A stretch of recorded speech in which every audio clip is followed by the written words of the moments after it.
Nous allons vous montrer comment transplanter vos jeunes plants démarrés en pépinière pour les placer sur les planches de culture. Bienvenue dans votre formation sur le maraîchage bio-intensif.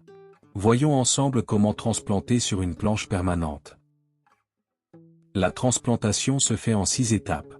Pour une planche, si tout le matériel est réuni, c'est un travail d'une personne qui ne prend pas plus de 2 heures. On peut la réaliser à la main ou à l'aide d'un transplanteur. Nous présentons ici comment faire le travail à la main. La transplantation se pratique pour une grande variété de jeunes plants issus de pépinières comme les tomates, les poivrons, les aubergines, les laitues, les choux, les céleris, les oignons. Cette technique est particulièrement utile pour les plantes nécessitant un bon développement racinaire avant leur mise en place définitive sur la planche. Il y a plusieurs situations. Certaines plantes comme la laitue, les céleris, les oignons, les choux peuvent se trouver directement en sol dans la pépinière.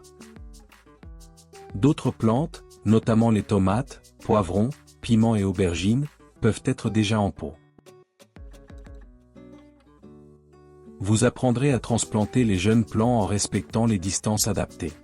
Le choix de la bonne distance vous permet de optimiser la densité pour prévoir la quantité nécessaire des jeunes plants par planche. Faciliter l'entretien et la récolte de la culture. Évaluer et calculer la rentabilité de la planche. Vous allez gagner en efficacité tout en augmentant votre rendement. Le travail se fait sur une planche de culture de 10 mètres de long et 75 cm de large. Assurez-vous d'avoir bien préparé les planches avant de commencer. Elles doivent être bien aérées, nivelées, humidifiées et étiquetées. Pour réaliser les transplantations, vous aurez besoin des outils suivants. Jeunes plants. Un couteau ou un transplantoir. Un mètre ruban. Un râteau fin. Un arrosoir s'il n'y a pas de système d'aspersion. Une petite ou pour creuser les trous si besoin. Un traceur de distance. Une corde. De la paille. En option, un filet d'ombrage.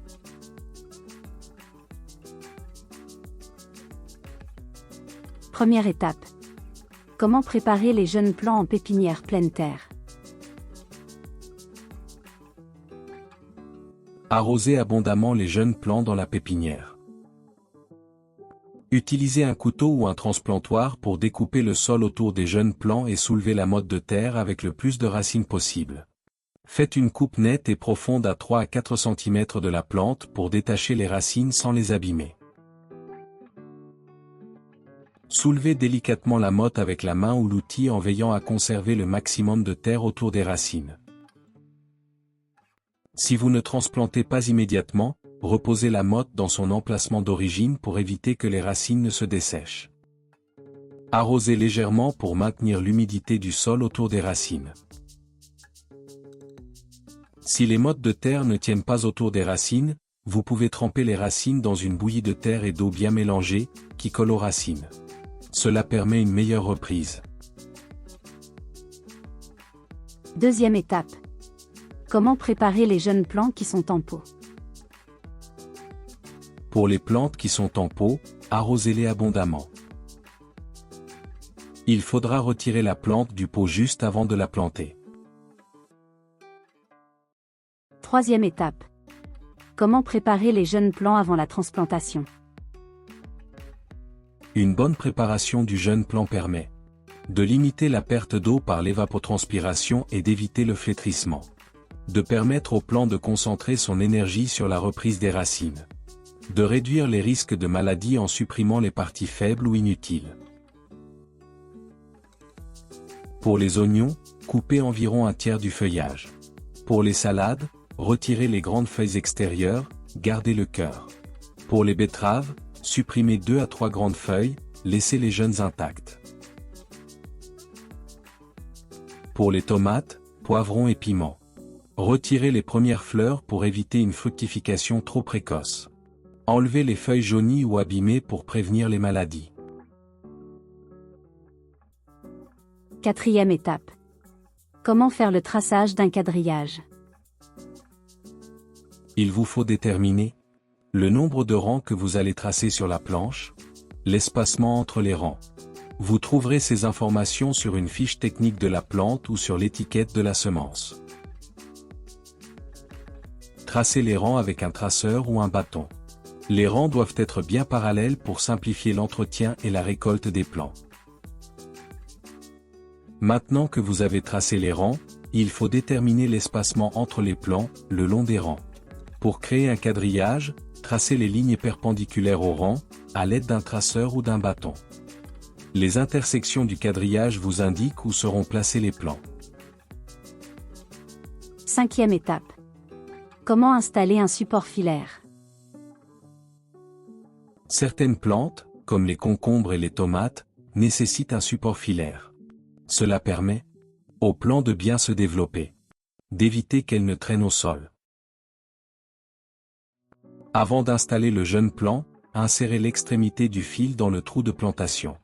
Assurez-vous que le fil est bien ancré dans le sol pour éviter tout déplacement ultérieur.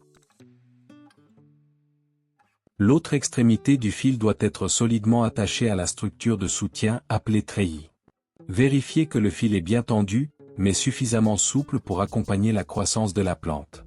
Pendant la croissance de la plante, il faudra progressivement attacher la tige principale à mesure qu'elle grandisse. 6e étape. Comment installer les plants? Allez chercher les jeunes plants à la pépinière et placez-les aux intersections du quadrillage. Manipulez les jeunes plants avec soin lors de leur prélèvement en pépinière pour éviter d'endommager leurs racines. Creusez un trou adapté à la taille de la motte du jeune plant. Le trou doit être légèrement plus large et plus profond que la motte du jeune plant pour faciliter l'installation des racines. Placez le jeune plant au fond du trou en veillant à ce que les racines soient en contact direct avec le sol, sans espace vide, pour éviter les bulles d'air et assurer une bonne reprise. Replacez la terre autour des racines et faites une légère compression pour stabiliser et maintenir la plante droite. Et après? Que faire après avoir planté? Après avoir planté, il reste des étapes importantes à réaliser, notamment l'arrosage initial, l'éventuelle installation du filet anti-insectes, le butage, le binage, le désherbage. Il existe des supports détaillés pour savoir quand et comment réaliser ces étapes. Félicitations, vous venez de transplanter les jeunes plants sur votre planche de culture. Vous pouvez répéter cette opération sur les autres planches planifiées en transplantation.